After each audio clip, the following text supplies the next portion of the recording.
safe streets, vibrant neighborhoods, successful business and commerce. These are things that make a healthy community. We are a diverse community, rural, suburban, urban, a multitude of languages and ethnicities, ages and experiences. We are a collaborative community. Public-private partnerships make us a model community that others want to follow. It is what makes us unique. It is what makes us strong. The employees of Kent County reflect our diversity and seek to serve our communities. People in this county, in this area, we wrap our arms around each other. We come together to collaborate, to solve problems. We're all working for the good of the whole. And I think that's wonderful. And you can see it. You can see it as you drive around Kent County. Our impact starts the day a baby is born and a birth certificate is issued, to protecting children from deadly diseases through vaccination, to the public safety and justice provided by law enforcement and the courts, to offering veteran services and caring for the elderly. Every day we work to keep our communities robust. I think if you are somebody who is interested in serving your community, in building a strong knowledge base and a good group of people to work with, then the county is one of your best employment opportunities out there. It's been completely rewarding in every way I could possibly explain for 26 years, and I feel like I grow every single day still today. Leading these dedicated employees, our 19-member Board of Commissioners and our County Administrator Controller, along with our elected officials and appointed department directors, placing emphasis on civic involvement, quality housing, vibrant neighborhoods, and strong, solid infrastructure to allow businesses to thrive. Professional, dedicated, collaborative, and innovative. Behind the scenes, collaboration between foundations, charitable organizations, nonprofits, for-profit businesses, public sector demonstrated through the county, the city of Grand Rapids, the townships, all the cities and the villages in our area. If we don't come together, then we will not have the strength that we have today, and I only hope to build upon that. Our aim is to make our communities the best they can be. We are involved in exciting development projects, sustainable recycling programs, and creative progressive prevention programming. We partner with elected officials, impacting policy ideas that become great achievements. We seek opportunities to reach out into the community and offer our services to help our residents make Kent County thrive. Our relationship is solid, both from a staff standpoint at the county level as well as the Board of Commissioners. And they understand what we do and the benefits that we can do for the community, and vice versa. We couldn't do what we do without the help of Kent County. While most of us are busy running our lives, Kent County's elected officials, administrator controller, and over 1,600 employees are serving the communities where we live our lives, so we can all have a place we are proud to call home. Kent County, its life well run.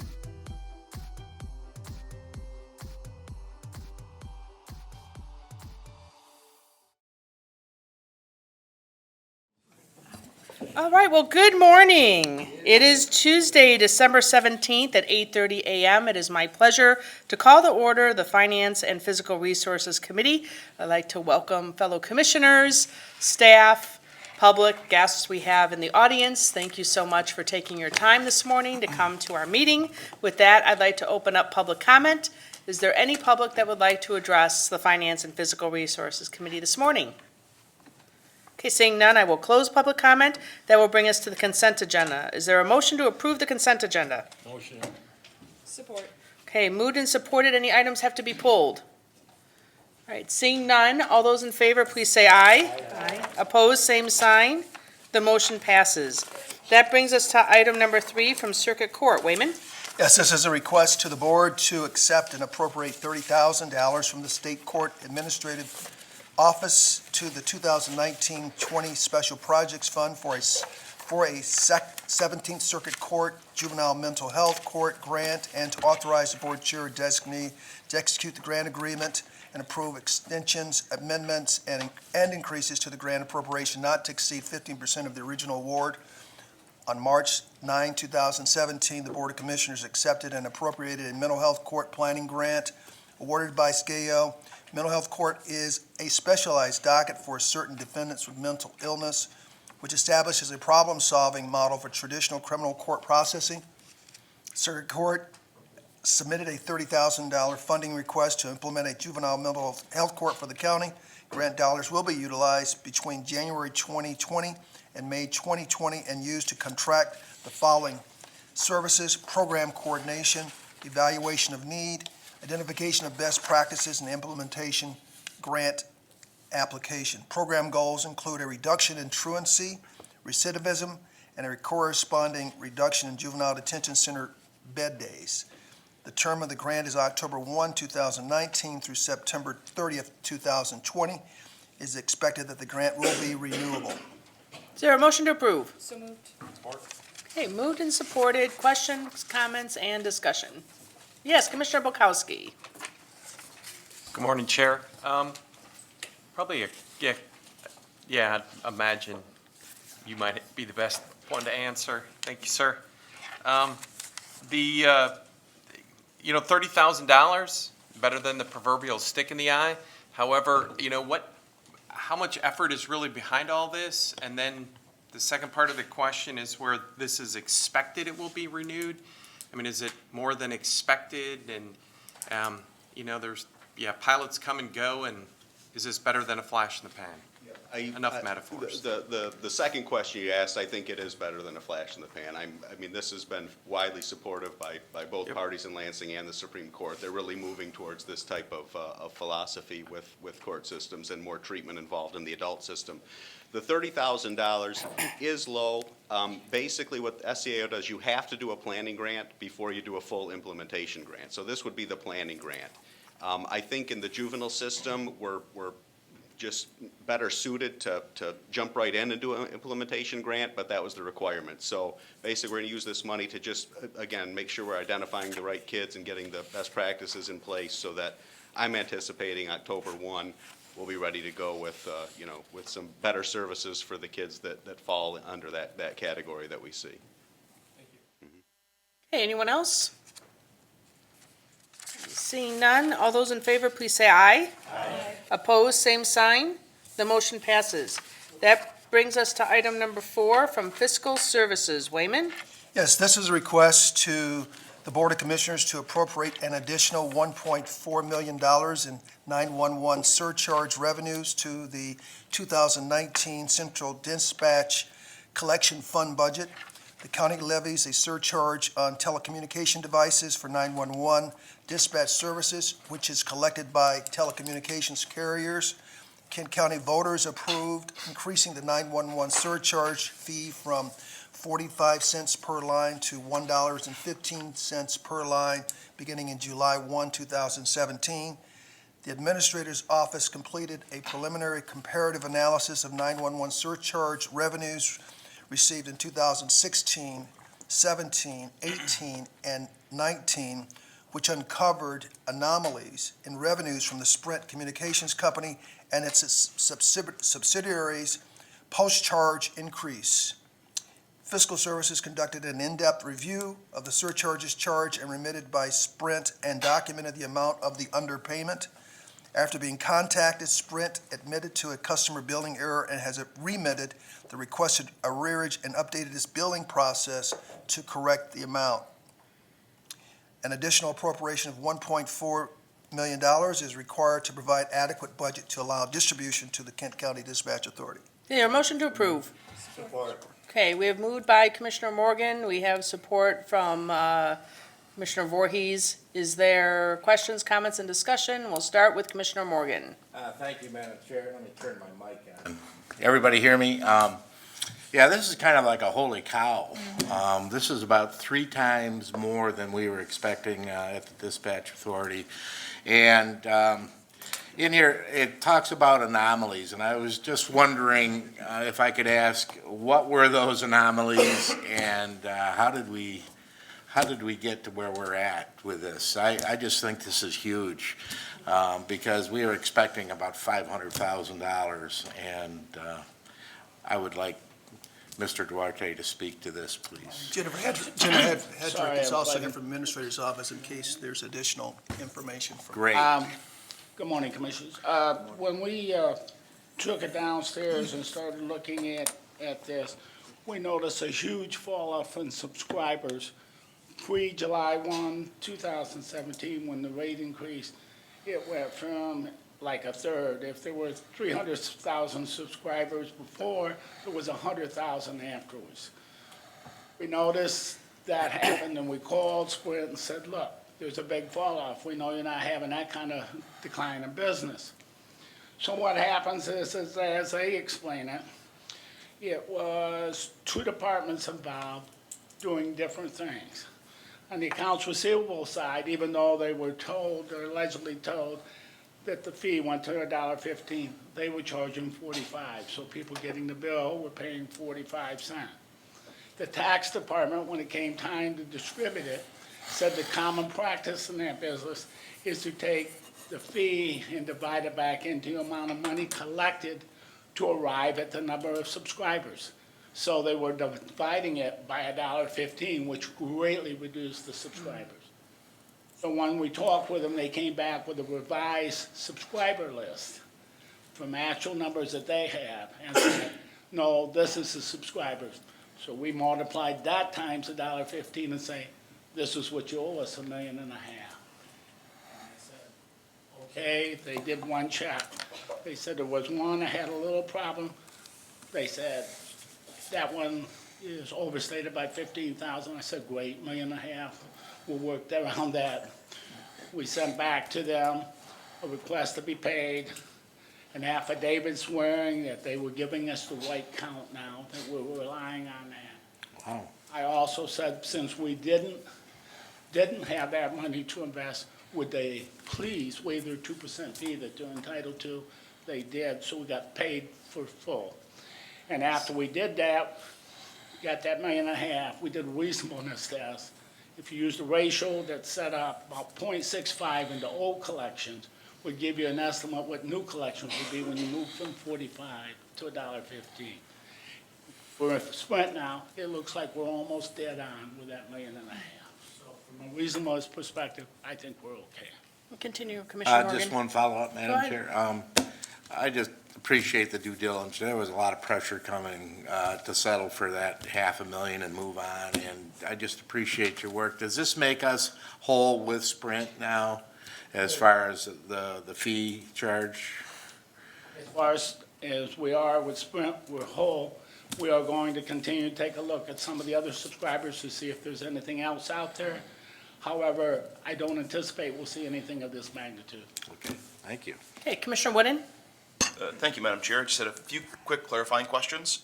First, just looking at the amount of money, should we expect, since this is showing past mistakes, I'm guessing we should also expect an uptick in new revenue every year. Is that uptick going to be essential? Do we know what we can expect from that increased annual revenue from Sprint? Is it going to be, is it as simple as just taking this number and dividing it by 4? Or is it a little more complex than that? Is it based on that affidavit that you mentioned? Can we anticipate what that increase in revenue is going to be going forward? It would be more in line with what you're seeing right now. In other Okay. words, they just underpaid us. Oh. We got paid the 45 cents all along. This is the difference between that and the 45 cents. And so that level should stay in that range Got that 1.4 million every year? on top of what we already collected. Thank you. And if I may, Go have ahead. a few follow-up questions. In terms of looking at the, we're sending this over to the dispatch fund as we should. If I'm seeing, since this is towards the end of the year, is it the intent to put this into its fund balance or to use it to transfer it out to pay for additional debt service? Or what is the intended use of this increase in revenue for 2019? I'm sorry, I didn't catch it. Yes.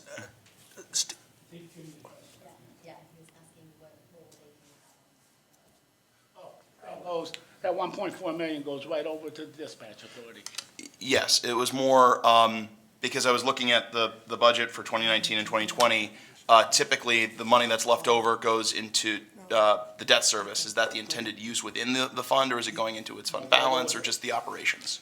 Two things. One, debt service comes off the top. When the money comes in from the various, from the state and from the various providers, first thing we do is take off the amount of money we need for debt service, okay? The remaining money is sent to the dispatch authority, who then keeps a portion and also allocates a portion to Grand Rapids and a portion to Kent County, and it comes back. And it's our payment from that. And so my final follow-up then, just because, again, this is more of a new, I know we went over this during the work session, it's just helpful for me to understand this more. Since we're nearing the end of 2019, since we're nearing the end of 2019, are we expecting this money, after it's distributed, to get spent within this calendar year? Or will it end up as lapse funding within the dispatch fund and just end up in their fund balance? I assume they'll treat it like any other revenue that they get. I mean, they have a formula for splitting it, and they keep a portion, okay?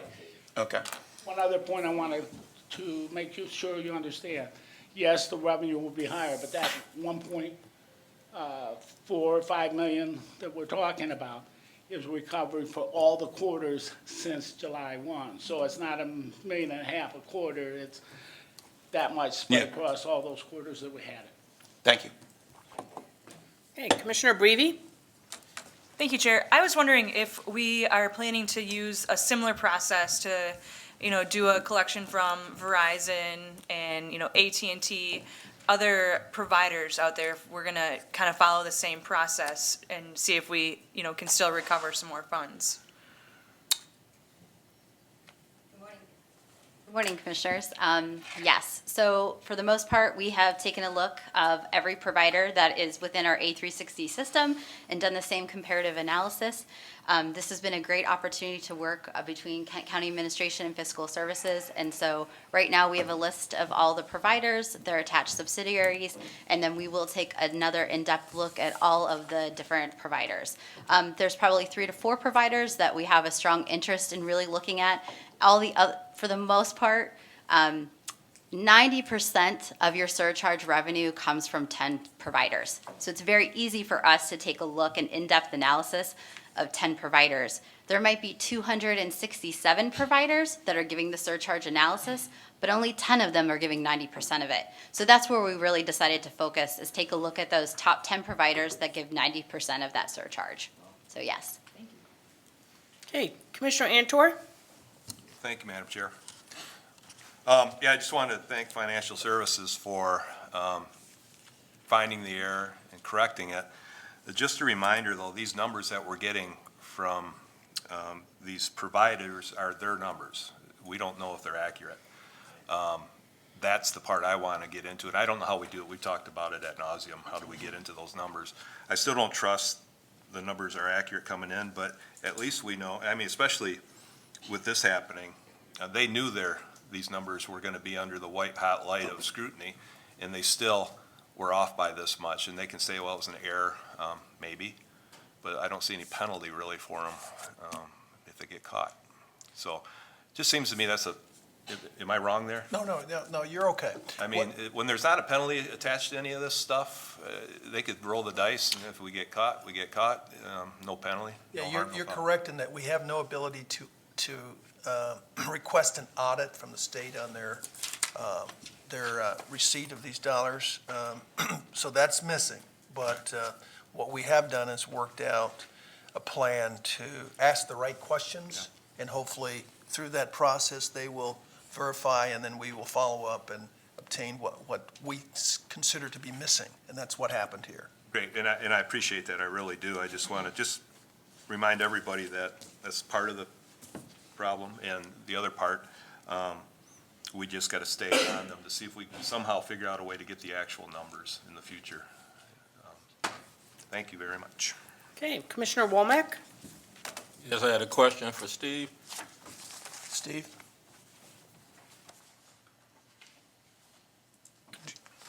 Could you tell me what the total for all sub-carriers were for the last fiscal year in receivables from all the sub-carriers? Because we're talking about Sprint, but do you know the total for all the sub-carriers?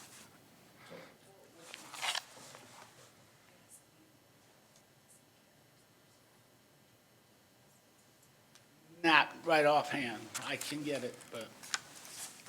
Okay, I like that when you get a chance. And this might be a question for either you or Wayman to give your opinion on this. Since we can't audit the telecommunication services, what type of oversight is there for adequate accounting coming from them? And are we able to compare what they're paying the state when it comes to taxes? Are we able to see that so we can compare that to see where they are underpaying Kent County and the state of Michigan? Because in the future, that might be some type of way of, some type of oversight that's in that. But I do want to thank you and the administration and staff for finding that, because I remember talk about that a year ago, where I didn't think you would wrap it up so fast. So I do want to really thank you for all your work in the staff. We will provide you with further clarification on the ability to audit. We will provide both you and Commissioner Antor and the board some additional detail about where we sit in terms of our ability to audit and so forth. So we'll make that clear to everybody. Thank you. Well, and it's been a legislative priority that has not taken the forefront. So if you go to your legislative priorities, it's been on the list since I've been here for the last 6 years. And even longer, right, Commissioner Antor? Like, as far back as this thing dates, I think. But the realistic challenge of going toe-to-toe with the communications industry seems to keep it more in the back burner than the front burner, is the bottom line. Right. All right, Commissioner Voorhees. Thank you, Madam Chair Jones. My question is more to the administrator. Do we assess a service charge on these funds? Yes, Steve talked about that. Well, they charge us 2%, and so they forgo that as we worked it out. We do not. I mean, we as a county. No. Don't we have an assessment charge for funds that that we bring in, but we really pass through, but we still put a lot of labor into these? We do, and that charge is, of course, part of our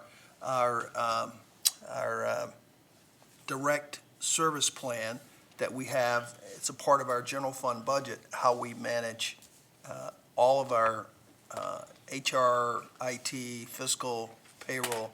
It's simply a charge that we actually maintain within the office. I'd like us to take a look at that again. I thought we had a service charge on these kind of things to help cover our county costs, not just to pass through to the entities. We'll confirm that. I will let you know for sure. Well, and this surcharge was passed by the voters. Remember, it was on the ballot. Yeah, but right? He's talking about, though, I think he's talking about a fee for the service we provide. Administrative. Yeah, that's what he's talking about. I will confirm it. Yeah. Yeah, we did it, as long as I can remember. I've only been here 17 years, so it might happen. Steve, do you have an answer to that? Just allocated. What's the question? He's asking, do we have a surcharge or an administrative fee that we charge for the collection and distribution of these funds within our operation? Do we charge anyone for the processing of these dollars, whether dispatch authority or otherwise? Do we charge anyone for that service? I may not be hearing the question clearly. Marvin? Marvin's coming up. Probably can hear him a lot better than I can. You're asking, are there any cost allocation charges on? There are no cost allocation charges in this fund. Why? It's kind of a pass-through. The money comes in, we send it back out. It's a minimal amount of service applied here. So we collect the money, we pay the debt service, we send the balance out to the. Marvin, are these electronic payments as well? How do these funds enter the county? Some of them, most of them are. I would assume they come through EFT. Yep. Yeah. So The answer- it's very minimal handling of these dollars when they come through to us. We book them and then we move them to the dispatch authority after we take a portion of that to pay off the bonds. You have a follow-up, Commissioner Voorhees? Please, thank you, Madam Chair. There are entities that we do put the service charge on, am I correct? Question? There are funds that flow through that we put a service charge on? Where we have administrative activity involved. Yes. I would think you might not want to call this administrative thing, but the work that the finance department has done in collecting this is hours and cost. And I'd like That's to an take interesting- a better look at this. We That's- should be, I think the county should be getting an assessment cost on that. That's an interesting point, Okay. and we'll take that up. And I've got Commissioner Bukowski next. Just a small echo to Commissioner Antor's comments, where I know it has been a priority for a long time. However, this is an example of why it should be a higher priority. I don't know why MAC wouldn't be doing this, since we've, migrated from landlines to cell phones. Because again, the math that we did is based on the numbers they provided originally, and I don't trust those numbers. They've got sophisticated computers. I read my cell phone bill and they charge me line by line. So you think when they get my money, they could distribute it accordingly. So, and we've talked about litigation before. So I understand that they're big behemoths, at least the top 2 or 3 dogs in this industry. However, in court, sometimes the field is level, and we humble little Kent County and other counties, and it's happened across the country, again, that they collect the money, full stop. And if they don't pass it along, I don't know what it's called, but it's just not right. So anyways, I think at least legislatively, we should up this, because I'll leave it there. Linda, did you have a comment? One of the things that drew our attention to this discrepancy was a couple people that were working on it brought in their personal cell bills, and they were still being charged at the 45 cents. So I don't know that Sprint was collecting the entirety and keeping it. They just weren't collecting the entirety from the subscribers. So in that context, I just didn't want you to walk away thinking that they were, in essence, holding on to tax revenue. I don't know that to be a fact. They were just not collecting it appropriately. Right, we don't know it to be a fact today that Verizon, which is assessing the full $1.15 per line, we don't know how much they're collecting, we don't know, we know how much they're remitting, and they say, trust us. Well, again, whatever it's worth, having spent last week as part of some federal site reviews, people say, trust us, and then we verify. And when it comes to dollars, here was a mistake. We'll say it was a mistake, that was $1.5 million.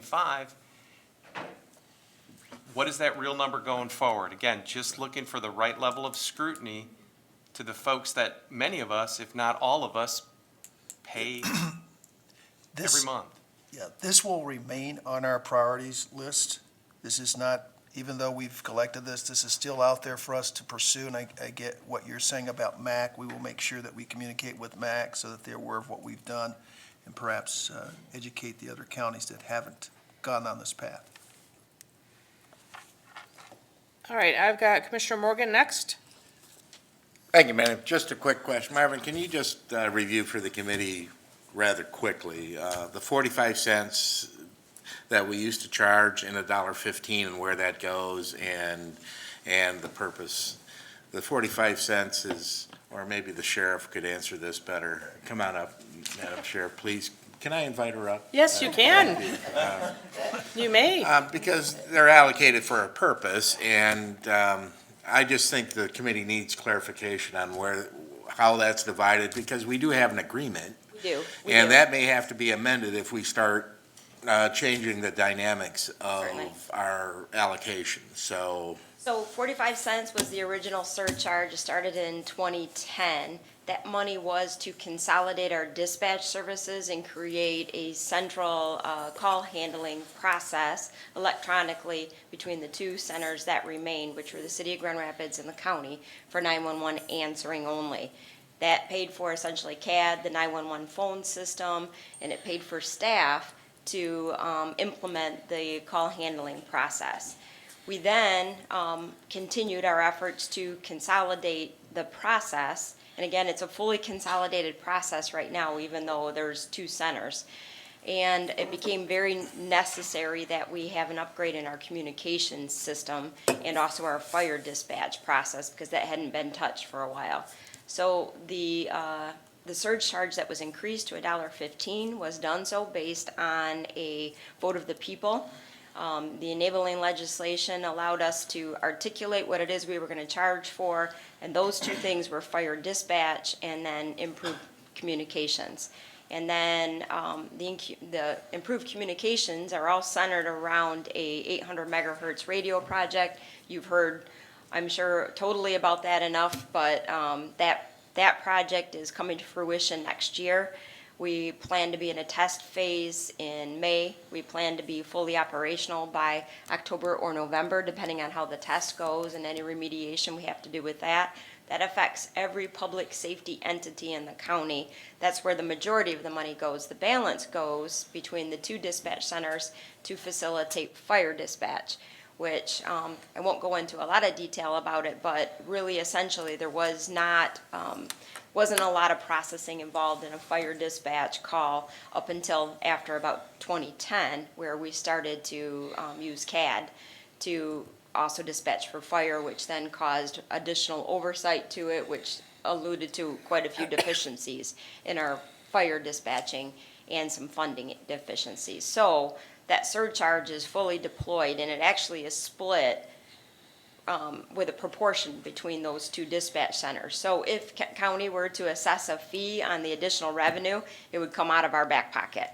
So I'm not sure it would be effective in doing what we thought. And I just want to echo, they do have fiscal services that do come out of that dispatch authority budget.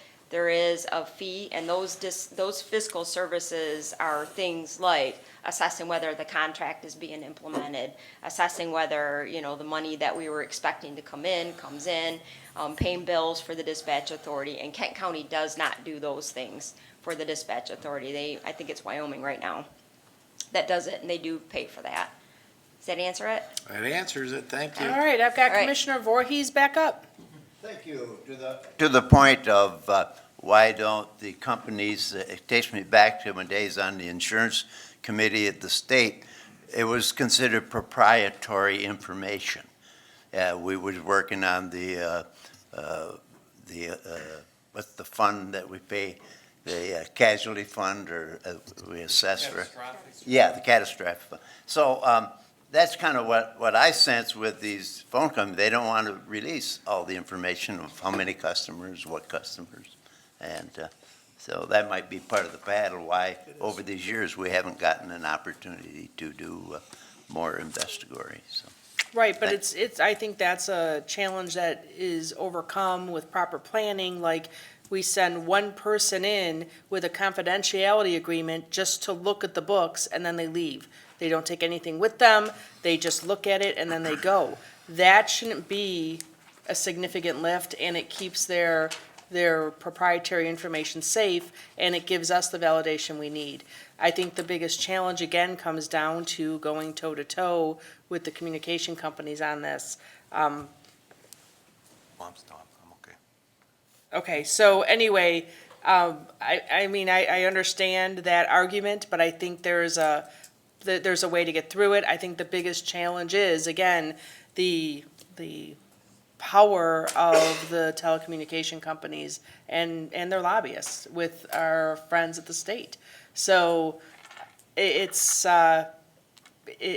was a challenge from the beginning, even when we went for this increase, because I remember we talked about it extensively then. Will we be able to even collect the increase if it's levied?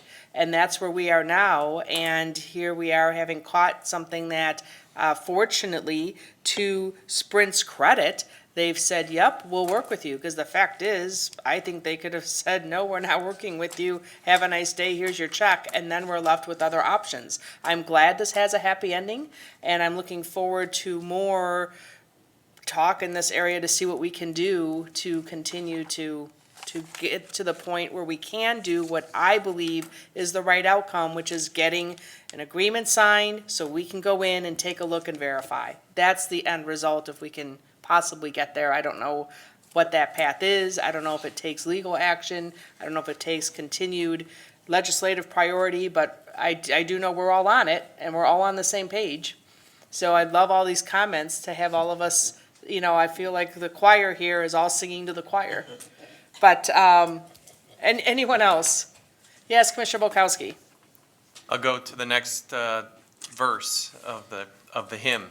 At least we're all in the same place. Exactly. Yes. Well, I hope so. I mean, again, I think, Commissioner Morgan for pointing out the distinction between the revenue side of this and then the expenditure and actual work.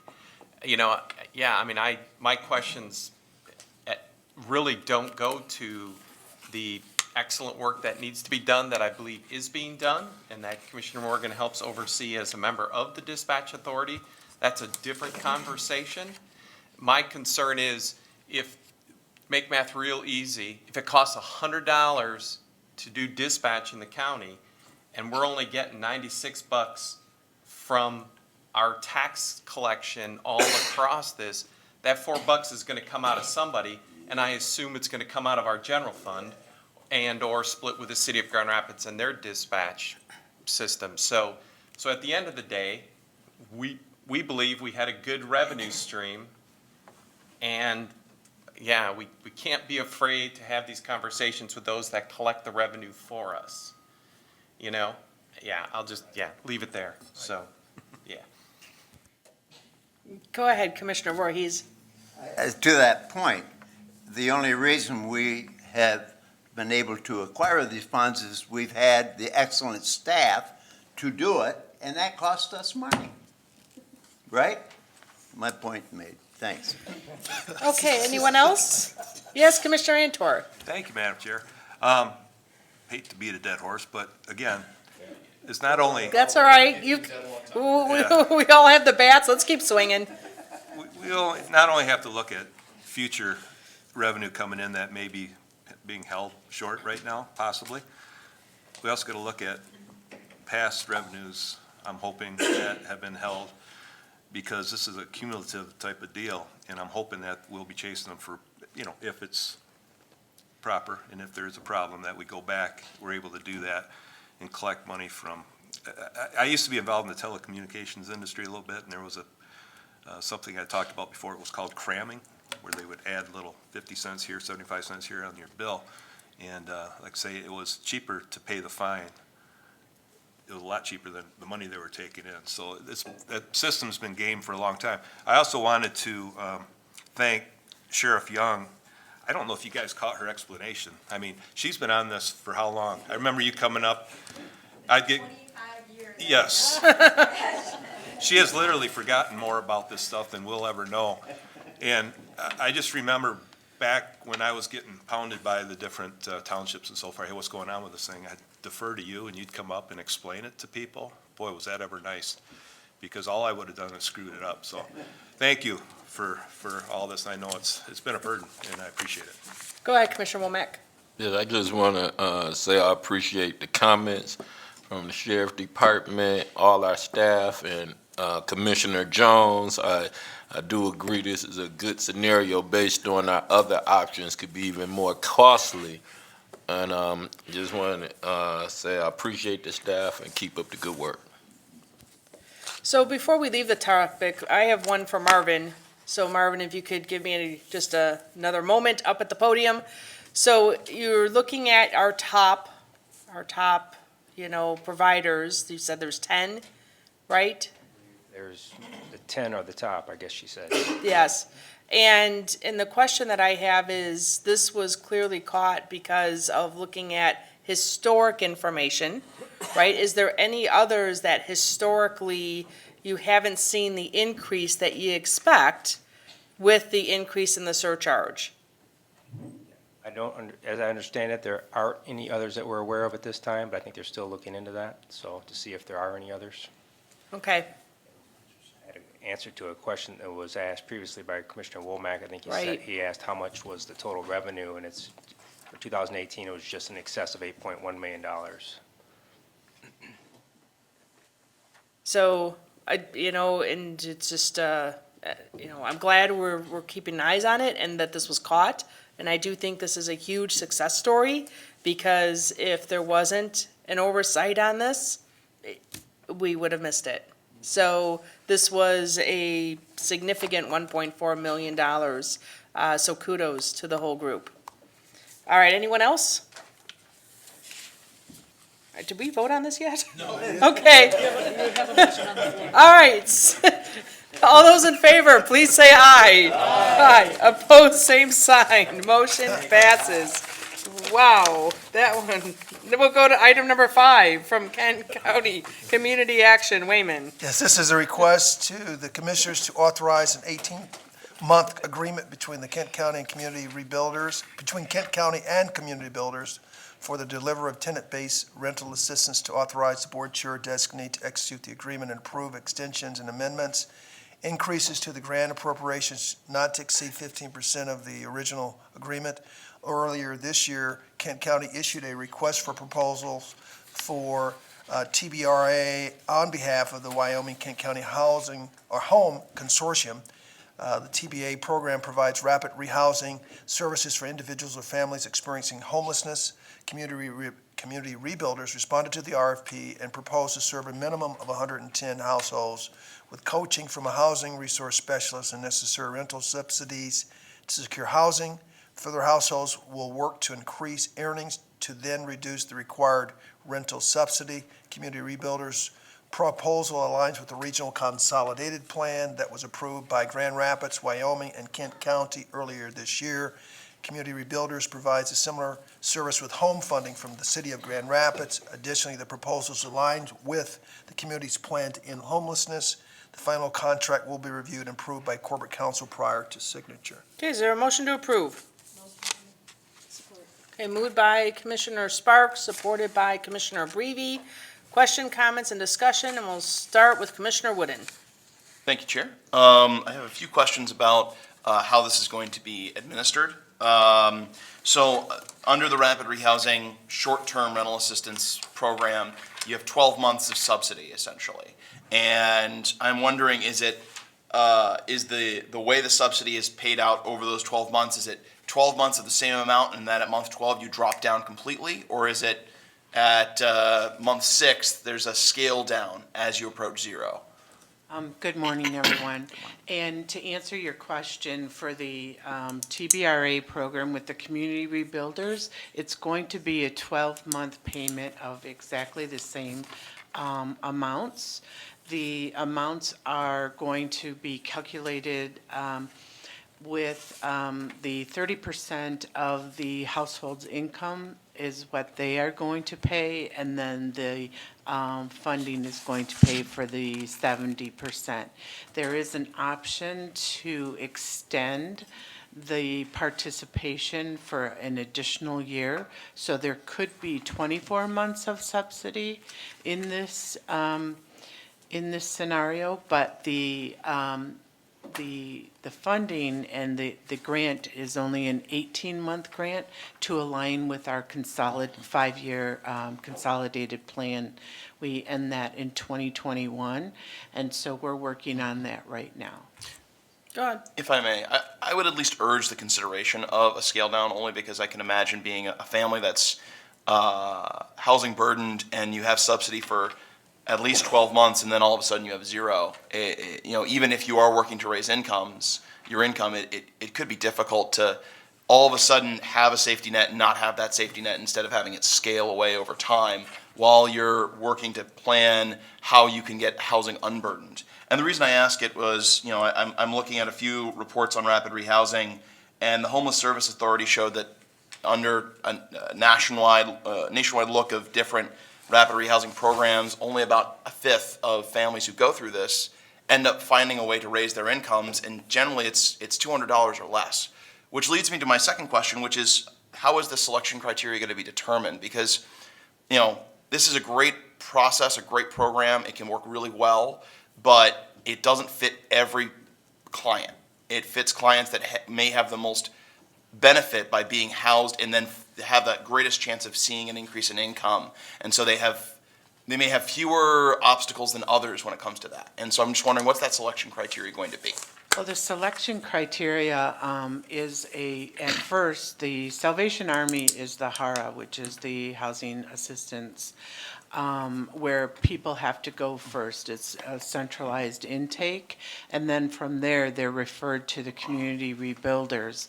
I am not aware of their selection criteria of how they put them in this program versus another program that they have, but I can get that for you.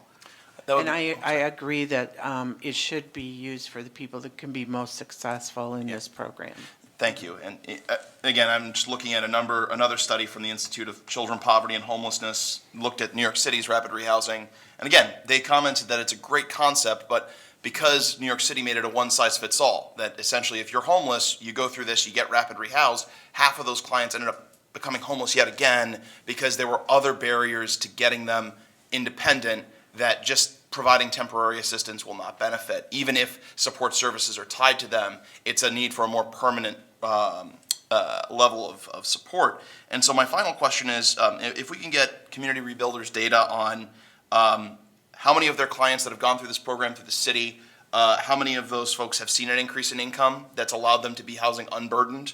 Also, how many of them have ended up in permanent income-based housing, which is phenomenal for those individuals if they need it? And then how many unfortunately end up back being housing burdened or housing insecure or unfortunately homeless? If we can figure that out, and I can send this in an email, just figuring out the data of the impact on their clients over the last few years, I think that'd be very helpful for the execution of our agreement with them.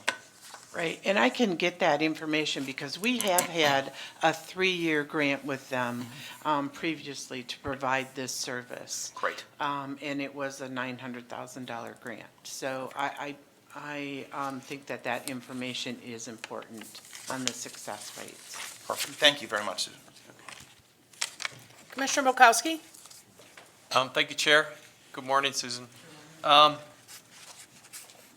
Looking at this compared to the next action item, in the next one, the Salvation Army tells us how they're going to spend their match. It's in personnel and the other, or admin, the 10% it looks.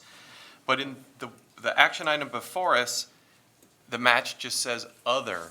Do we know how that $225,000 is being spent? Is it personnel? Is it additional? I do not believe that we have that designated. I can find that out. Okay, yeah, all right, cool. Okay, anyone else? All right, seeing none, all those in favor, please say aye. Aye. Opposed, same sign. The motion passes. That brings us item 6, also from Kent County Community Action. Wayman? Okay, yes, this is a request to the Board of Commissioners to approve, authorize an 18-month agreement between the county and Salvation Army for the delivery of tenant-based rental assistance, and to authorize the board chair designee to execute the agreement and approve extensions, amendments, and increases to the grant appropriation not to exceed 15% of the original award agreement. Earlier this year, Kent County issued a request for proposals for TBRA on behalf of the Wyoming-Kent County Home Consortium. TBRA provides rapid rehousing services for individuals and their families experiencing homelessness.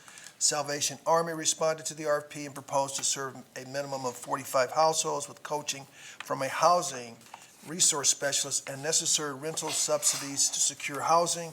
Further, households will work to increase earnings to then reduce the required rental subsidy. Salvation Army's proposal aligns with the regional consolidated plan that was approved by Grand Rapids, Wyoming, and Kent County earlier this year. Additionally, the proposal aligns with the community's plan to end homelessness. The final contract will be reviewed by corporate counsel prior to signature. Okay, is there a motion to approve? Motion. Support. All right, I heard Commissioner Breedy first for support, Commissioner Womack for the motion. Is there questions, comments, and discussion on this one? Yes, Commissioner Wooden. Thank you, Madam Chair.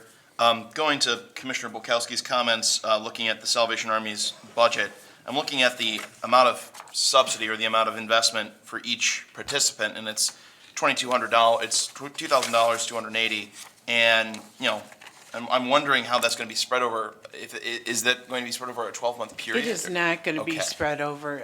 The Salvation Army is going to concentrate on security deposits, and so it's going to be that one-time assistance to help the families get into the housing.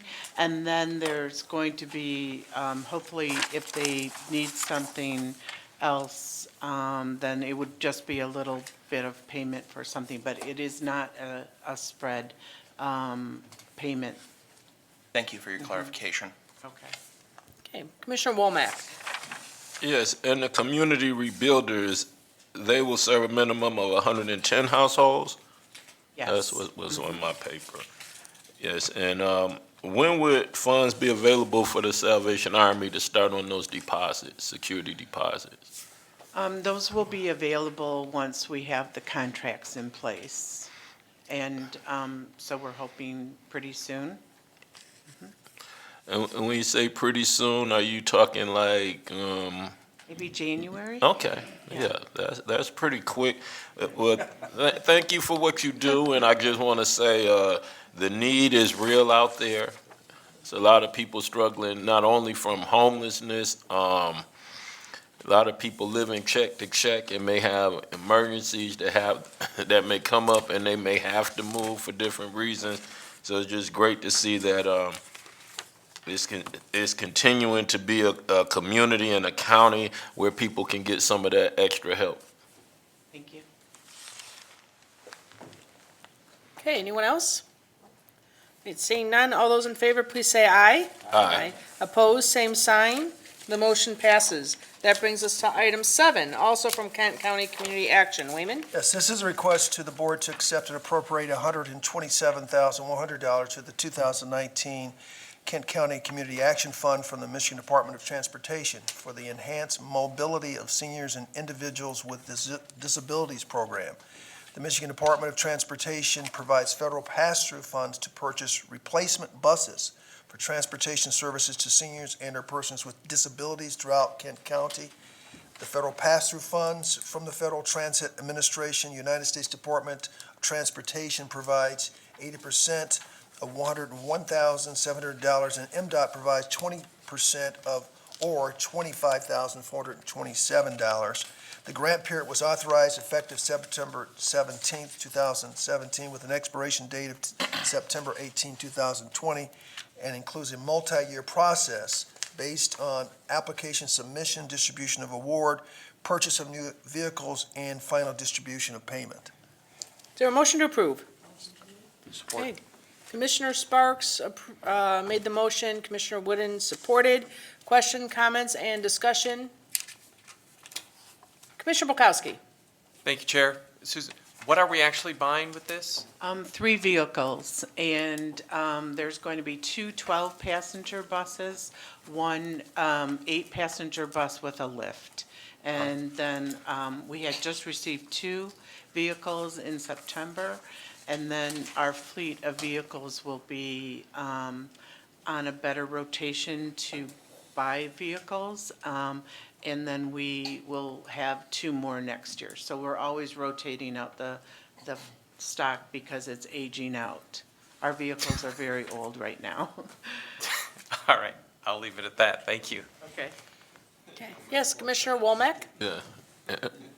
I'm just happy to see this being done for those with disabilities when it comes to the transportation. I also want to thank Commissioner Bukowski on all that he does for our disabled citizens throughout the year. What is the need when it comes to more vehicles for those that are disabled, as far as the lifts and being accessible?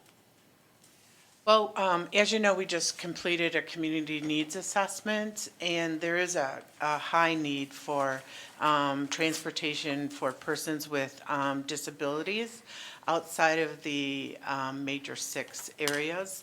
And so we provide that service with our MDOT grants. And we are in part of the our Community Development Block Grant Funds also provides the service in conjunction and partnership with Hope Network.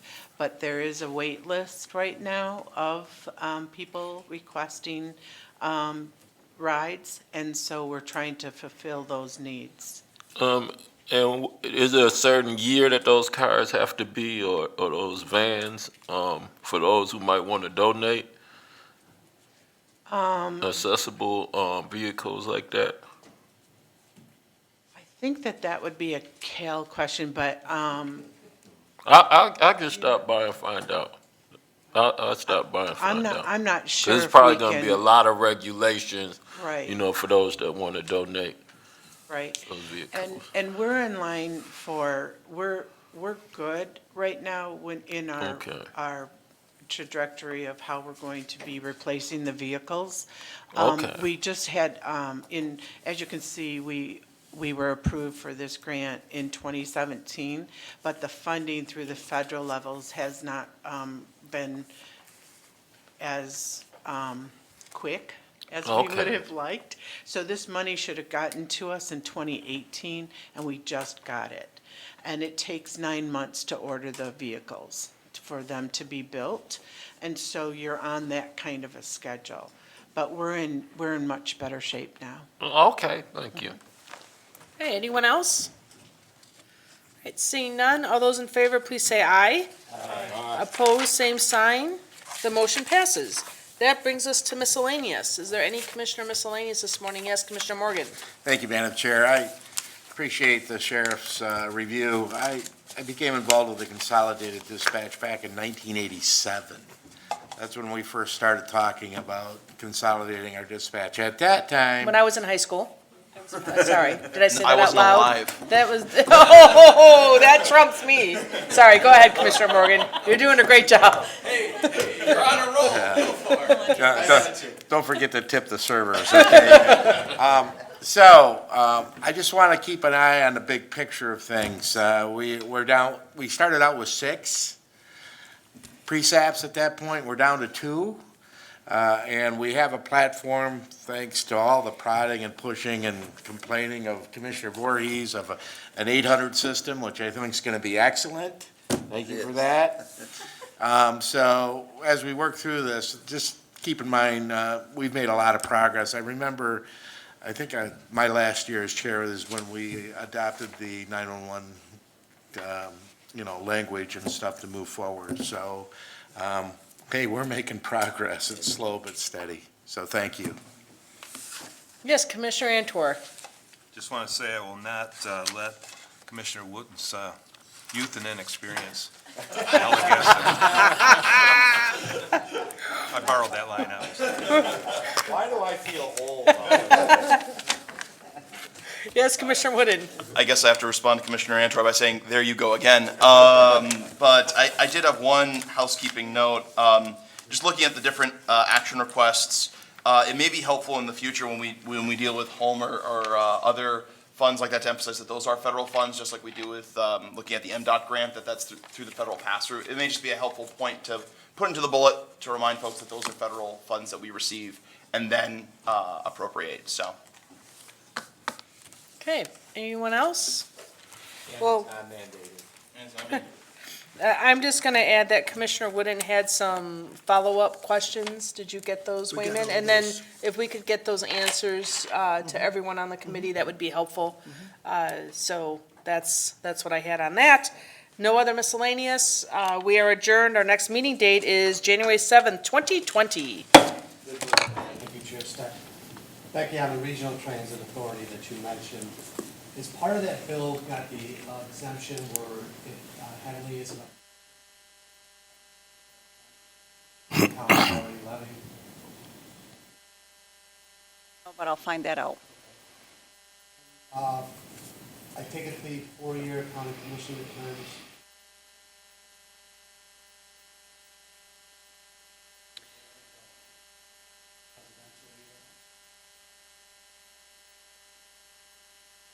Well, we do have some complicating factors for the 4-year commission bill. It is in House Ways and Means. There perhaps are some other things that the Democrats might want. So there might be a larger deal in place, but it certainly won't be able to happen before the end of the year. But we're going to continue to work with them to see if there's some way we can reach in a compromise to get that done. But right now, yes, there is a conflict between whether it's in a gubernatorial or presidential year. So politics aside, Michigan is still one of 3 states that still have 2 years. Okay, thank you for your work. Commissioner Talley. Thank you, Chair. I have a bunch of questions. I'll take a couple now if I could maybe finish up with a few more. Becky, I wanted to ask whether you know the Supreme Court salaries. If those do change, does that have a cascading effect on judge salaries further down the line? Will that affect our budget at some point? I don't believe so, but let me confirm that it just refers to the Supreme Court justices. Okay, because I was thinking there's some way in which the judge salaries are based on some statewide salary, so Okay, that'd let me be, confirm that for you. for our planning, good to know. Wanted to ask about your thoughts about the Pure Michigan thing, which is pretty significant. We partner with them a lot in our community. Any sense for whether that's dead, or I didn't quite get a sense whether you thought it might happen yet next year? Yes. Some funding? Absolutely. I do believe there will be funding for it. As I indicated, the whole process along, and I guess what we needed to back up, the whole idea of doing 2 supplementals was an idea that they would be able to reach an agreement before the Thanksgiving break. And what they were going to do is do those that they really needed to do before Thanksgiving and then come back and do the others, which should have been now. That's delayed. So I think what you'll see is probably restoration in mid-January. Clearly, this agreement that they've made opens the door for a restoration of a significant portion of what has been vetoed. So I would think that would be a priority first thing in January. Maybe one more in this round? Sure. My understanding is that part of the supplemental includes some lead paint remediation funding. Do we have any sense whether some of that will be available to Kent County, or where that will go? Who has access to that? So I would be happy to send you the complete list of restoration, and then I will check on that as far as how they plan to disperse that by county or region. Specifics weren't outlined in this legislation, but I'll get that for you, as well as by tomorrow. I'll make sure that I get to you a complete list of everything that has been voted on, so that you can see the list of both the school aid as well as the other supplemental. Thank you. Anyone else? Well, when you're done. Well, I did have one question, Becky. The veto also included a couple of employment support programs, and I don't think they were reinstated in the supplemental. Do you know the status of those? Employment? Yes. I do not, but I will check on those. Okay, thank you. Absolutely. Did you have one more, Commissioner Talon? Maybe a couple. Thank you. I think I asked if you had one more, Commissioner. Okay. Well, let me ask ahead. this one. I'm not sure whether it's a Wayman or a Becky question, but there's $10 million that's supposed to be coming to health departments. And I don't think it's part of the supplemental, but do we know whether some of that will be coming here? I think he's talking about the work that McGregor was doing in relation to the health department. I'm not sure what that number is that we're getting, but we can find out what that number The is. health department increase? Yeah. That was not vetoed, so that should be flowing. I don't know the distribution, but I will check on that, but it was not a veto item. If you're talking about the local public health department increase. No, there was, maybe Stan knows a little bit more. They were talking about too, but that has been released, and the good thing about it was it wasn't part of the budget. That's why Right. it wasn't annexed to the group. Trying to remember That money what, was supposed to be released this week. and I'm wondering whether some of That that was is coming kept. to us. Yeah, it was related to something else, and I'm blanking on what it was, but wondered if we're aware of that and if some of it's coming here. Yeah, I'm for sure it's coming here. We'll get you the number. Okay. I think that was held up even prior to this action. I think that was happening even Prior to the veto. prior to the veto. Right, So they right. didn't It wasn't stop. related to the veto, I know Yeah. that, yep. All right, I'll stop, thank you. I got the House bills on notes. I can talk to you later about it. All right, thank you. All right, good. Anything else? If not, thank you, Becky. Appreciate your report as always. Next item of business is a report performance measurements review with our prosecutor, Chris Becker. Welcome, good morning.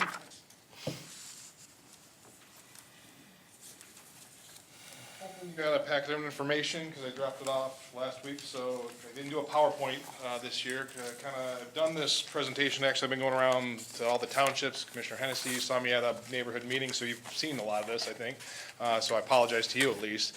But this is something I'm trying to get out to the community because this is essentially a lot of the new stuff we've been doing over the last few years and trying to get the message out on what the prosecutor's office is doing more than just prosecuting people and throwing them in prison. And so I kind of want to go through these and talk about our performance measurements along with them. The first one, if you will, is if you have that flyer, the juvenile sexting. It looks like this, and these presentations are good because it made me realize we need to order more of these. We have them in color, but we were kind of running low, so I just made copies of them. This is our oldest new program, if you will. We started this last year, and this is a thing that we recognized an issue where we had a lot of kids in middle school primarily, even in the early high school. It's kind of the you show me mine, I'll show you yours, except they do it over phones. And they send texts and pictures and so forth, and we had 40 kids in one middle school that we essentially couldn't do anything with. And it's not like we want to get them in the criminal justice system, but it felt like, oh, just leave it to the schools is not something that was a really good option. The schools are quite frankly asking for more. So what this is they can refer cases to us in terms of consensual kids showing photos, whatever it may be, and we put them through a 4-hour course. It's through Corrective Solutions, which we used to use for our check cases. We subsequently don't use them anymore because we don't have that many check cases, but we use them for this sexting program where they watch a video, they answer questions while in the video, so it's not like they can turn it on and leave the room, and if they successfully complete that course, we don't have any charges against them. Okay, and the course is nothing more than probably any school or any parents telling them to begin with, hey, what you put online, when you put out there in the internet, what you use these computers for, it's out there, it stays on there. But once again, for when it's coming from the prosecutor's office, we have law enforcement involved, it's a reinforcement, if you will, that you shouldn't be engaging in this sort of behavior and hopefully catch them early. So when they get to be older and they get to be adults, when there may be prison time, there may be jail time, there may be sex offender registration sanctions, they learn this type of behavior, that they shouldn't do this type of behavior. Up to this point, we've had about 52 referrals. Most of the time, we've only had 4 unsuccessful ones. So the kids are getting the message. It's been a very positive feedback by those who have gone through it. So I think it's an effective program that we can get kids and not involve them and teach them early versus later when they really get to be adults and get in the criminal justice system. The next one I want to talk about is the Restorative Justice. It's the blue flyer, if you will, that you have. This one's the actual flyer that we use. This was something we started, we were partnering up with. It's us, the Juvenile Court System, and the Dispute Resolution Center of West Michigan. This is purely for the juvenile, and you see there's a common theme with a lot of what we're doing here is trying to impact the kids because I think that's where we're going to have the most benefit. It started out, this is a little bit out of date to some extent, we looked at basically 3 crimes: malicious destruction of property, assault and battery, and minor larceny offenses. We weren't getting the numbers, quite frankly. We weren't getting the numbers. This is just basically starting this year, and we've expanded it. So essentially what we do is a lot of these low-level offenses, when you're a juvenile, it goes right into deferment. You get deferred. You don't go through the formal criminal justice system. So we've designed this program for the kids who are coming through a second time. They haven't maybe got the message, there haven't been any sanctions necessarily. And what restorative justice does is it pairs the defendant, the kid, and the victim. And they come together, and that's where the Dispute Resolution Center comes in. They facilitate it. It's not just you throw them in a room and have them talk it out. The facilitator meets with one party first, meets with the other party second. They kind of discuss things, and then they do meet together, and they can kind of come up with a solution.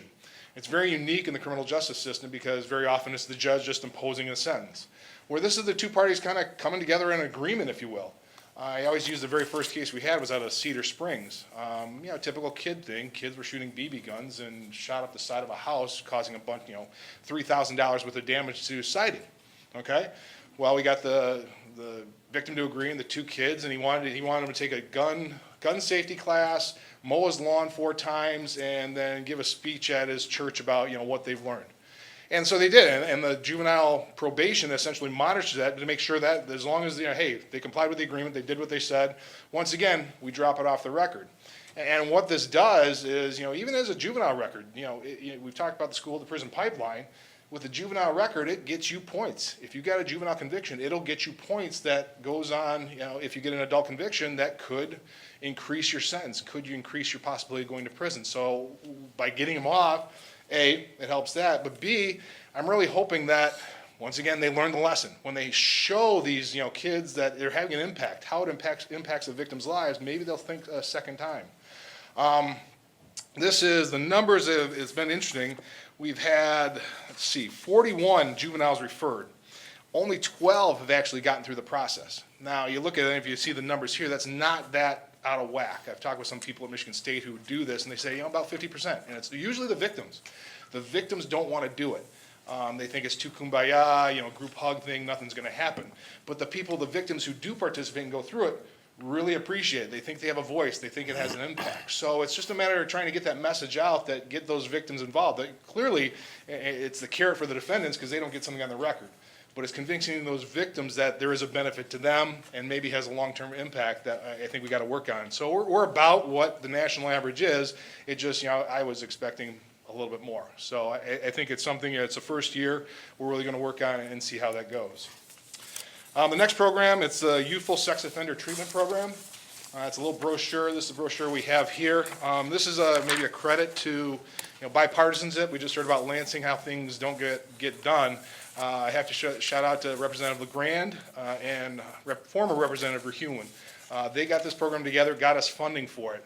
And what this is, I don't know, I'm assuming you all are fairly familiar with ASOTP, Adolescent Sex Offender Treatment Program. We've had that for probably 30 years. And it's juveniles, you put them in intense therapy in the juvenile system, and it shows about a 5% recidivism rate.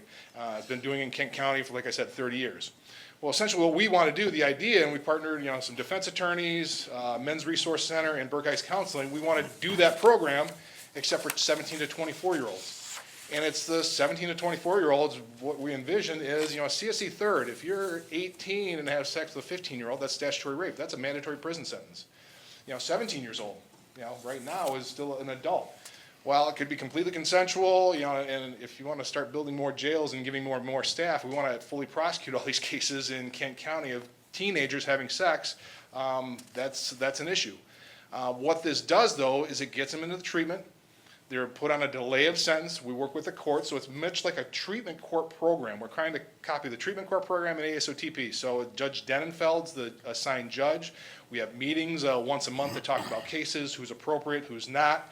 And then on the delay of sentence, they go through the treatment. There are weekly individual sessions, group sessions, and then as they successfully complete the treatment, we would plead them to a felony. We would plead them to an offense, just not a registrable offense. We're using seduction right now. Seduction is still debauching an unmarried woman. That is still an offense in the books, and it's a non-registrable offense. It's a 5-year felony. So they can plead to it. They get Holmes Youthful Trainee Act, so they're getting, it's not like they're getting away with it. They're not getting anything. They're getting a conviction. They're on probation. They got to go through treatment. But you're hopefully saving them from, once again, the long-term impacts of 17 years old being a sex offender and for consensual sex. They just had a interesting thing related to that. People, they're actually in Mexico. They're living here. It was 20 years ago. He was convicted of CSE third with his wife. He was 17, she was 15. They got married. They have 3 kids. And he wants to come back in the country, but he can't because he's a sex offender because he had sex with his wife 20 years ago. Stuff like that. So this is not for the, if there's any sort of force, any sort of coercion, any sort of, something like that. And the biggest thing is the victims have to approve. The victims have to absolutely give a green light to do this. So it's not just us, the victims, and so often victims say, we just want them to get help. We want them to, change behavior. So we've had 30 cases go through. I've screened out 3. I'm the gatekeeper, so there's 3 I've said, no, I don't think they're appropriate. We've had 4 fail out. We've had 4 successful completions, and then we've got a bunch of kids still in the program right now. We hope to keep it going. We're, with the whole Lansing thing, we've got threats to our funding too. So we'll see how that goes. But this is a pilot program. It's the only one in the state we're doing anything like this. Nobody else is doing it, so we're hopeful that it's going to maybe have some impact that we can even go statewide. The next one is the brochure like that, our therapy dog. This is our warm fuzzy program, group hugs and everything like that. This is something I got to give a shout out to Judge Feeney. A lot of the smaller prosecutors' offices have therapy dogs. Okay, and this is a tremendous benefit to kids and vulnerable adults. Coming to court is, scary. It's scary for adults, much less kids, who have to now talk most of the time about sexual offenses committed on them by someone they love. Okay, their grandfather, their stepdad, mom's boyfriend, whatever it is, and that's the vast majority of it. So a lot of the smaller offices have one courthouse, they have one dog, and they can handle that. Well, I don't have that, I don't have that luxury. We have the Kent County Courthouse down here with how many different courtrooms, 63rd, 59th, 62nd. Well, I'm gonna tell a victim, here that, well, we'll have a therapy dog for you, but if you're in Granville, you can't have one because we only got one dog. Well, what we've done, partner with West Michigan Therapy Dogs, we have dogs on call now, okay? Essentially, that's what it is, and it's been a huge success. We've only started this in June, we've had about 40 cases go through right now, and I've seen the impact where I had a girl that her grandfather had molested her, would not talk. I take him over to the court early, just a empty courtroom, put him on the stand, ask him, what's your favorite ice cream, how do you like, what's your favorite football team, whatever it may be, and she would not talk, would not say a word, and they said, well, let's have the dog up there with you. Started petting the dog, and next thing you know, she's answering those questions. So, it opens them up, and just to have them sit there, we have gone on the victim witness, and we've had, 2 dogs, because we had 2 separate victims on the same case, and we're using it for family court too. They're playing Yahtzee with the 2 dogs. They're petting the dogs and stuff like that. So I think it's been a tremendous success story. We have every single court in the county. We give them a couple days' notice, and they'll have a dog there in district court, circuit court, family court, and it gives us the benefit of having that, but we don't have to care for the dog, vet bills, take the dog out for bathroom breaks during the middle of the day. So it's been a real success program, and I'm really happy how well it's proceeded. The last one I want to talk about is the KEEP program. This is our family division in terms of we have a division that establishes paternity and sets up child support payments. We work with friend of the court. Well, the whole thing with the friend of the court, we had that issue come up where deputies are going out arrested. We try to do something more proactive. And what this does, it allows mothers to, we're working with the health department, have the public health nurses to go out early, before the baby's born, and identify, hey, I think this is the dad, and start that process before the baby's born. Right now, traditionally, it's the baby's born, then you try to establish paternity. We've been very good. I think most of the time, we're within 60 to 90 days establishing paternity. But even then, 60 to 90 days is A, the dad's not getting visitation necessarily if there's an issue, and B, that paternity order is building up. It's not like when you get named dad, they look back and say, okay, you've been dad since the birth, you need to pay even though you didn't know. And so we can do this almost immediately and get visitation set up, get the payment set up so he doesn't get into arrears and get into those issues that cause him to get arrested. And so that was the idea. I actually had to trade Andy Thalheimer a phone number and a phone number to be named later because he had the 632 KEEP that we wanted, so I traded him phone numbers. So it was a good partnership, but right now, we've only had about a dozen cases, only 1 have gone through. And I think part of that, we've heard horror stories in Genesee County where they did something like this because they were almost a year, 2 years. We don't have that issue. We're very good in terms of getting things set up right away. So we've only had about a dozen cases go through it. So it's something I'm going to keep an eye on in terms of how effective is and do we need it to, moving forward. But it is. It's something that's, I think, forward-looking and trying to address a problem that could come up. The last one, I hope you have a picture. I don't have it, but it's a Jared Chance, a headline. Jared Chance found guilty of murder. With all this, kind of warm and fuzzy alternative stuff, we aren't neglecting our main duty, I think, and that's protecting the citizens of Kent County. Jared Chance was the decapitation case that we had. Went to trial, Lawrence Boisvert. One of my assistants tried successfully a very difficult circumstantial case. But I bring this up in terms of the issues that I'm looking forward at. We used investigative subpoenas. And the vast majority of cases we do right now use investigative subpoenas on the serious homicides. Why is that? People don't want to cooperate. People don't come forward. And so it puts a tremendous strain on us, puts a tremendous strain on the sheriff's office, because it's a process where we got to petition the court to get subpoenas, we got to drop the subpoenas, we got to have the police officer serve the subpoenas, and then we got to bring them into court and have them testify. We testify under oath.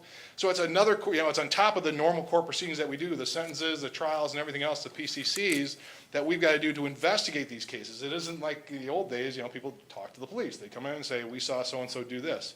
It's a different world out there, and I think that's going to be the biggest challenge we have moving forward, that and indigent defense, just because of the manpower resources we need. Indigent defense is another issue where a lot of prosecutors' offices right now are, the attorneys are at arraignments. And prosecutors' offices across the state are saying, well, if they're there, we need to be there. I haven't made that determination yet. I think we have a very strong court services program that gives the judges good information. But stuff like that, and I think we're going to see, we had a lot of pleas at the arraignment stage. We're getting less of those, so that's going to increase the work in terms of pretrial conferences, motions, so on and so forth. We've already seen that. Wyoming usually has about maybe 2 jury trials a year. Well, last time they picked 5 jury trials, which they're beside themselves, kind of, oh my gosh, what are we gonna do? But that impacts us. 5 jury trials is more witnesses, more witness fees, more time in court. So looking forward in terms of, whether it be the investigative subpoena process or the indigent defense and how that's gonna affect how we handle our cases, it's gonna put strain on our resources and how I assign cases, how we deal with cases. So that's kind of my short summary of what we're doing, some of the unique programs and some of the things I see. Obviously, any questions? Thank you, Chris, for your report. Commissioners, any questions? Commissioner Ponstein, I think you were first again. I'm gonna let Jim go. All right, I'll take that as a point of order. Commissioner Talon. Thank you, Chair. Thank you, Prosecutor Becker, for your great work, and I appreciated, you're spending a lot of time talking about changing behavior with alternative programs. I think that's really important, and in that context, I wanted to just call attention to page 3 of the performance measures. The number of misdemeanor warrants authorized is expected to be around almost 6,000 this year. And in the context also of what I've been learning as part of the Governor's Jails Task Force, around the state and nationally, a lot of those misdemeanor warrants are for non-safety related kinds of offenses. Wondering whether you have a sense for whether that's the case here. How many of those, what percentage of those, and perhaps a little reflection on how that affects your work, the work of the sheriff. Yeah, in terms of we've taken steps already. We're maybe once again ahead of the game in terms of the rest of the state, because I know we've seen some of the reports in Pam from that, and a lot of that's focused on suspended license.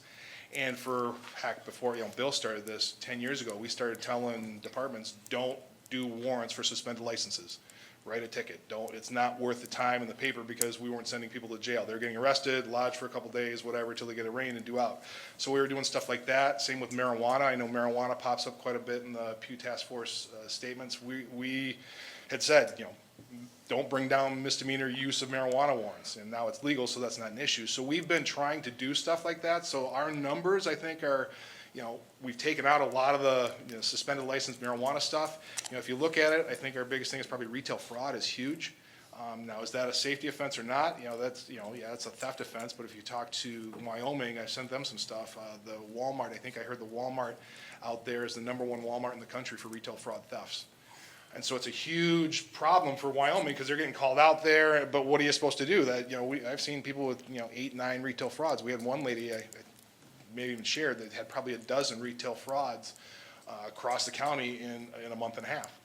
So it is a balance. We're trying to, what do you deal with them? Okay, you write a ticket that, lets them go out. So, we are cognizant and we're working on it. We've taken steps, and we're always willing to take a look at more that we can do. Sounds like we're probably a bit ahead of the game here. I think we are. I mean, that's usually what we find in these meetings.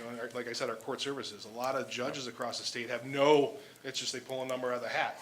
Okay, we're going to oppose a, $5,000 bond, where we have a court services program where it gives them their criminal history, recommendations, substance abuse, and really, gives them something to base that on. And we're much further ahead in the state than the rest of everybody else. Thank you. Now, Commissioner Ponstein. So, thanks for being here. Inhalants, is it first of all, is it illegal to use, and is it a problem in our county? And if it's not illegal, what are parents supposed to do? Well, we've now changed the vaping. We just, I think Chuck was heading out there. We're starting, it just was a recent law change with the whole vaping and stuff. Inhalants have always been like the whippets and stuff like that have been illegal. I can't say that's been a huge part of our case log, but the vaping stuff in terms of minors just was made illegal, and it is a huge problem. I got 2 kids in high school and middle school, and they say you go in the bathroom and kids are vaping and doing all that stuff. So it is an issue, and we're working. I had a meeting with the health department in terms of part of the new vaping law is to get them health education. It's not just, criminalizing it and putting them in jail or putting them in juvenile detention.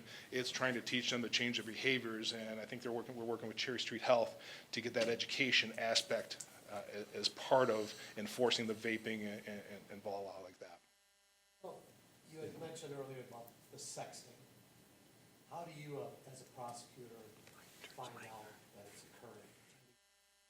Supposedly over the phone. Commissioner Ponstein, can you turn your mic on? I hear it. In terms of this, the sexting, we usually, it gets out, whether it be, when you share it with 40 kids, eventually somebody, messes up and their parents find out, something like that.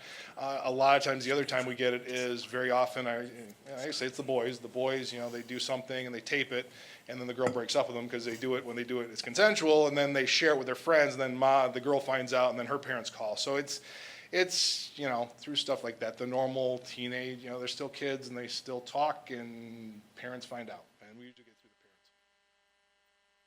the parents. Yes, Commissioner Hennessy. I do appreciate that you are very visible in the neighborhoods, attending and having your staff work at the national night outs and having tables set up. And again, I did hear you talk to a neighborhood group in October. And it was very nice and very informative then, and it was interesting to see how well you were received and known by the people who were in the room. I thank you. And that is something we're, trying to change, because I think it is, we have to be as open as, we're part of law enforcement, and they're, to some extent, taking a hit in terms of reputation, what we're doing. And I think the common perception is, the only role of the prosecutor is to throw people in prison. And that's what we do. And I don't think anybody in our staff, that's not what we sign up for. We want to make our community better, and there's a variety of different ways. Some people richly deserve to go to prison. Mr. Chance, who decapitates a person, they should go to prison. But there's a lot of people, and there's other ways we can work to hopefully maybe prevent that and keep them productive members of society. Chris, just a couple of questions I had. One is the crime that we probably hear the most about is homicide. And this past year, we've had a significant increase in the number of homicides. And from my observation, they still appear to be predominantly between individuals that know each other. What's your sense of whether we have a trend here, or whether this is just a unique experience in 2019? Yeah, I think it's unique to some extent, because there's no commonalities. There's been a ton of shootings, and there's some commonalities along those, and we're working in terms of, with Grand Rapids Police to deal with them, especially in the city.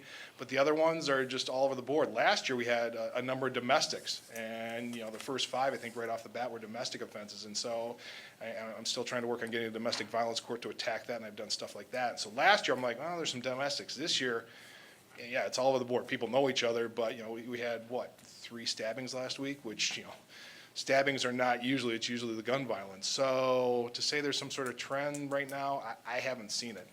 Okay. The second question I had is, you said something earlier with respect to HIDA. I was thinking that clearly not my area, but in that HIDA, there is no record after completion of a HIDA Correct. It requirement? drops off you got to plead guilty, and as long as you successfully complete probation, it drops off your record. Goes an arrest, but not a conviction. So there's nothing there that carries on in a subsequent point system for future activity? Correct. Okay. And to the sex offender registry, though, the unique thing is, you can get HIDA under some of the sex offenses, but you're still on the registry. So you'd have no conviction, but you got to register as a sex offender for something that you weren't technically convicted for. So that's why we found this, the YSOTP, we wanted to try and do something that if you're qualifying for homes, why are you, stuck with this for the next 25 years because, on a conviction that's not even on your record.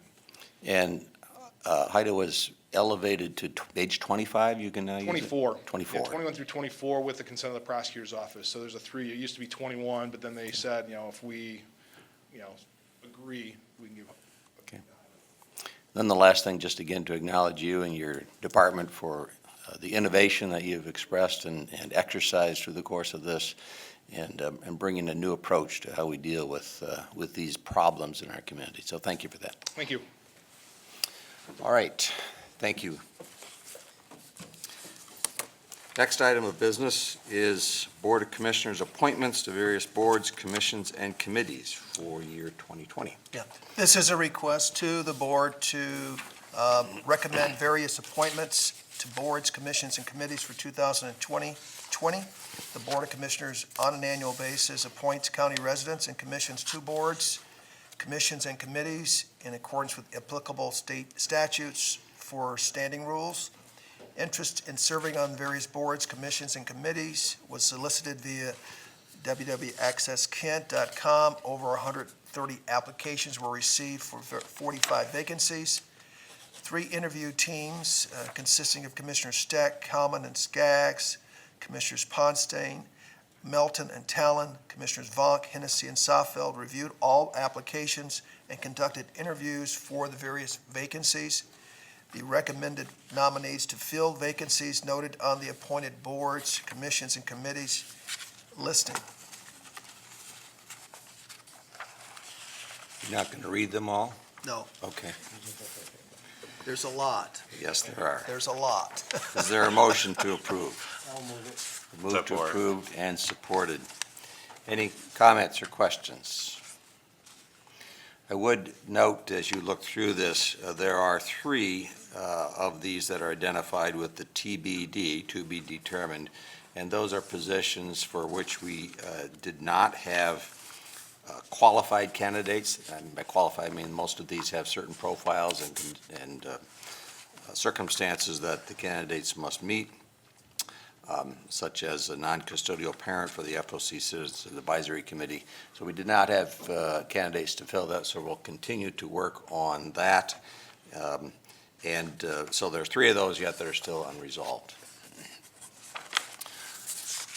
Any other questions or comments?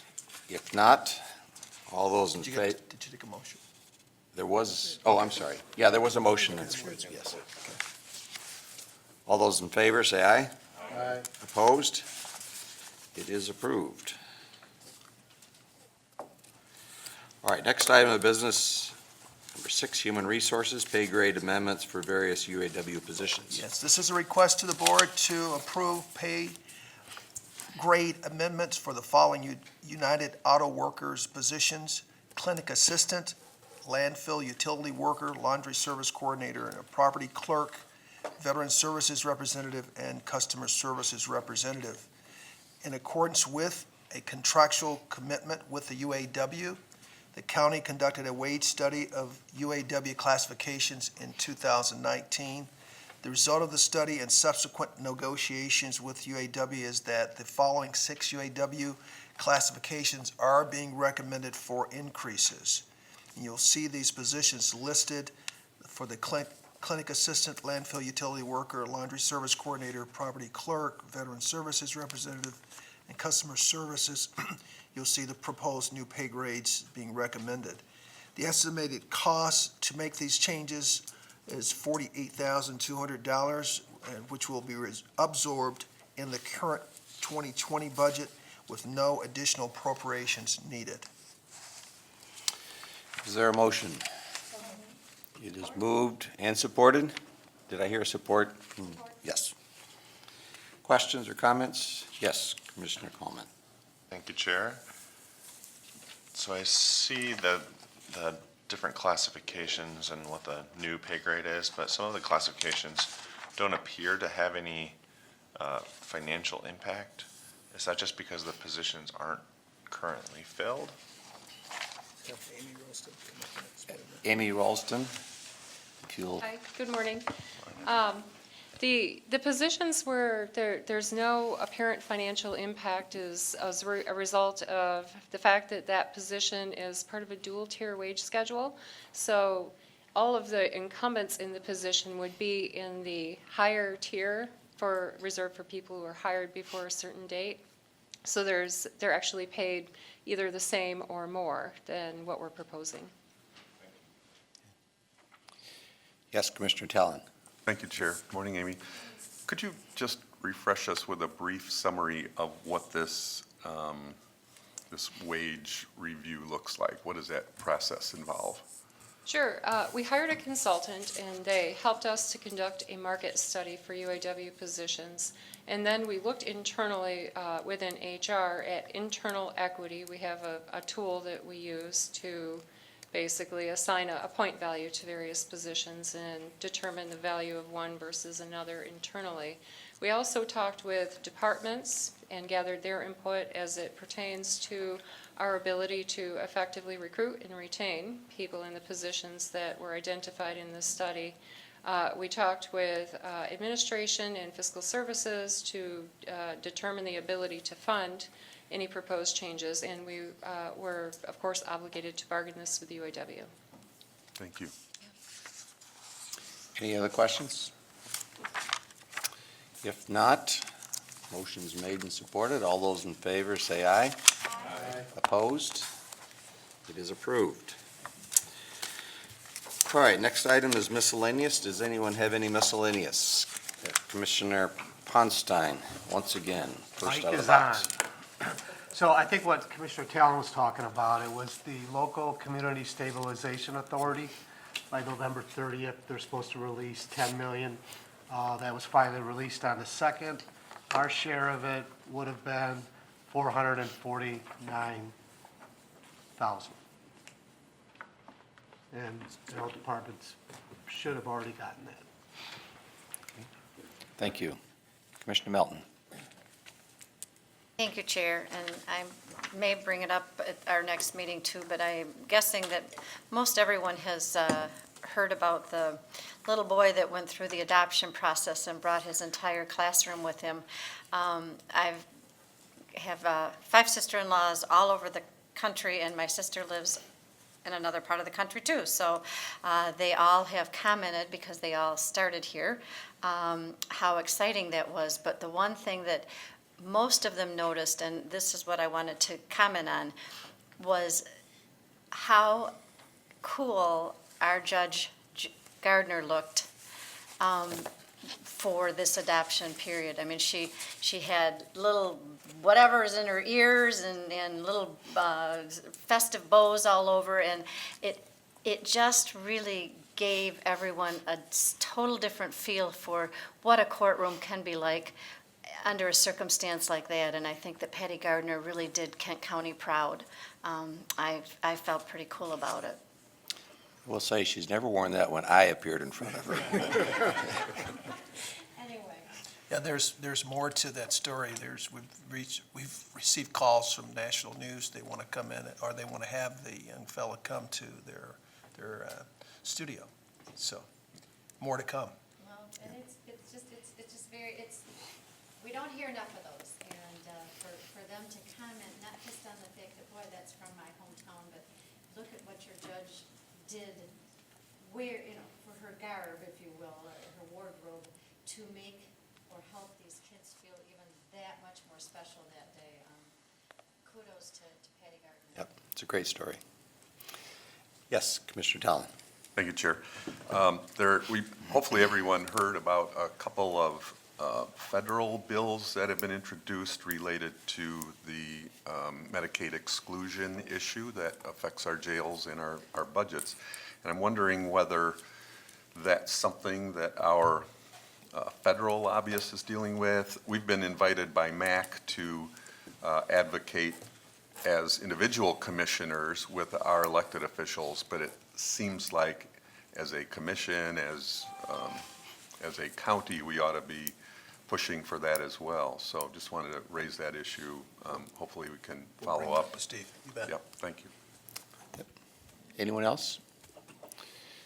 Maybe just as a report in response to that, Commissioner Talon, a number of us did meet with our federal lobbyist this past week just to touch base with them, get up to speed with the things that he's doing on our behalf. And so we're still looking forward to scheduling him for a report sometime in the next few months or this coming year. So the only other thing I have is, again, just to thank this committee for all your work on the appointment process. Every one of you served on one of these committees and engaged in the process of interviewing and selecting and recommending, so appreciate your hard work. And we're almost over the finish line, just a few more to get done, but good job. Thank you all. With that, we are adjourned.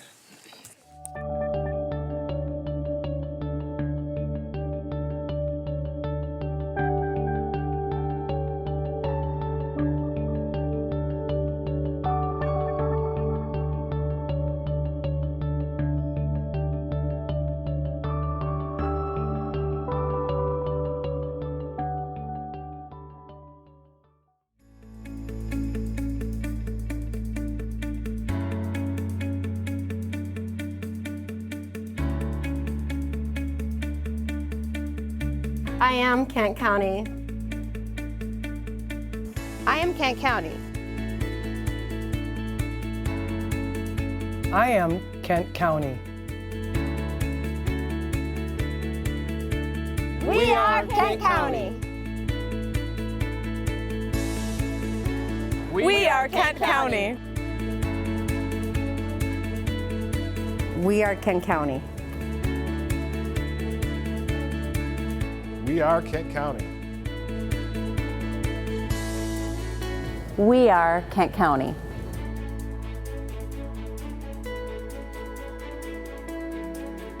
We are Kent County.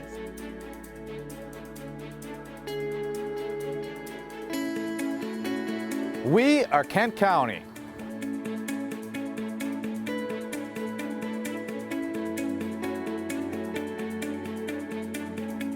We are Kent County.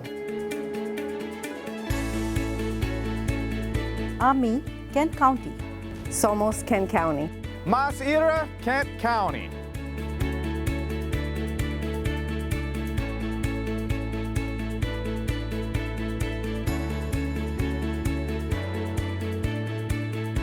We are Kent County. We are Kent County. We are Kent County. Oh yeah.